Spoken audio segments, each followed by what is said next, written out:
राम राम मंडळी. महाराष्ट्रातील कुस्ती विश्वात सध्या महिला पैलवान सोनाली मंडलिक हिच्याबाबत काही आरोप आणि चर्चा सुरू असताना यावर स्वतः सोनाली मंडलिकने एका व्हिडिओद्वारे आपली भूमिका स्पष्ट केली आहे. या व्हिडिओमध्ये तिने गेल्या काही काळापासून तिच्यावर होत असलेल्या आरोपांबाबत थेटपणे प्रतिक्रिया दिली असून आपण कोणत्याही प्रकारचे डोपिंग किंवा इंजेक्शन घेत नसल्याचा ठाम असा दावा तिने या व्हिडिओमध्ये केला आहे. सोनाली मंडलिकने या व्हिडिओमध्ये असं सांगितलंय की विविध मैदानांवर कुस्ती जोडण्यासाठी अनेकदा आयोजक तिच्याशी संपर्क साधत असतात, मात्र त्यावेळी काही महिला कुस्तीगिरांकडून असा आरोप केला जातो की सोनाली डोपिंग करते किंवा इंजेक्शन घेते.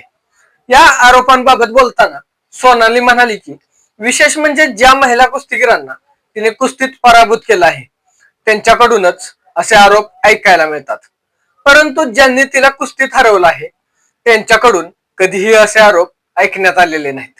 या आरोपांना उत्तर देताना सोनालीने उलटपक्षी आरोप करणाऱ्यांनाच प्रश्न उपस्थित केला. तिच्या मते काही जण स्वतःच इंजेक्शन घेऊन मैदानात येत असतात आणि नंतर तिच्यावरच आरोप करतात. मी कोणतेही इंजेक्शन घेत नाही, तुम्ही तुमच्या प्रगतीकडे लक्ष द्या. मला संपवण्यासाठी किंवा माझं काम थांबवण्यासाठी अशा अफवा पसरवू नका, असं सोनालीने या व्हिडिओमध्ये म्हटलं आहे. तिनं पुढं असंही स्पष्ट केलं की मला कुणीही पाडू शकत नाही असं मी कधीही म्हटलेलं नाही. मला हरवणारे अनेक जण आहेत, पण मी खूप मेहनत करते म्हणून जिंकते. हार आणि जीत हा खेळाचा कुस्तीचा एक भाग आहे. आपल्या यशामागे मेहनत आणि सराव हेच कारण असल्याचे तिने सांगितले आहे. सोनालीने असंही सांगितलं की गेल्या 2 ते 3 वर्षांपासून तिच्याबाबत अशा प्रकारचे आरोप होत आहेत, मात्र आतापर्यंत तिने यावर कोणतीही प्रतिक्रिया दिली नव्हती. पण आता या विषयावर बोलणं गरजेचं वाटल्यामुळं तिने हा व्हिडिओ करून आपली बाजू मांडली असल्याचं सांगितलं आहे. व्हिडिओमध्ये तिने देवाची शपथ घेत आपण कोणतेही इंजेक्शन घेत नसल्याचा दावा केला आहे. इंजेक्शन तर दूरच, मी जे काही सप्लिमेंट घेते तेही पूर्ण नैसर्गिक आहे असंही ते म्हणाले आहे. त्यामुळे तिच्यावर होत असलेले डोपिंगचे आरोप निराधार असल्याचं तिचं म्हणणं आहे. यासोबतच सोशल मीडियावर पसरत असलेल्या आणखी एका चर्चेवरही तिनं स्पष्टीकरण दिलंय. काही ठिकाणी तिच्यावर 3 ते 4 वर्षाची बंदी असल्याची चर्चा अफवा पसरवली जात असल्याचे तिने सांगितलंय.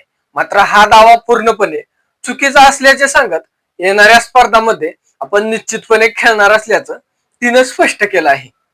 महाराष्ट्रातील जनतेकडून मिळणाऱ्या प्रेमाबद्दल बोलताना सोनाली म्हणाली की महाराष्ट्राच्या जनतेचं माझ्यावर खूप प्रेम आहे, पण अशा अफवांमुळे कधी कधी त्यांचंही मन विचलित होतं. त्यामुळे कोणत्याही अफवांवर लगेचच विश्वास ठेवू नये असे आवाहनही तिने केले आहे. डोळे आणि कान यांच्यामध्ये फक्त 4 बोटांचं अंतर असतं असं सांगत अफवा पसरवणाऱ्यांपासून दूर राहण्याचं तिनं कुस्तीप्रेमींना सुचवलं आहे. मंडळी, आपल्या मेहनतीवर आणि प्रामाणिकपणावर विश्वास असल्याचं सांगत सोनाली मंडलिकने शेवटी ठाम शब्दात म्हटलंय की मी खूप कष्ट केले आहेत आणि गद्दारी माझ्या रक्तातच नाही. धन्यवाद.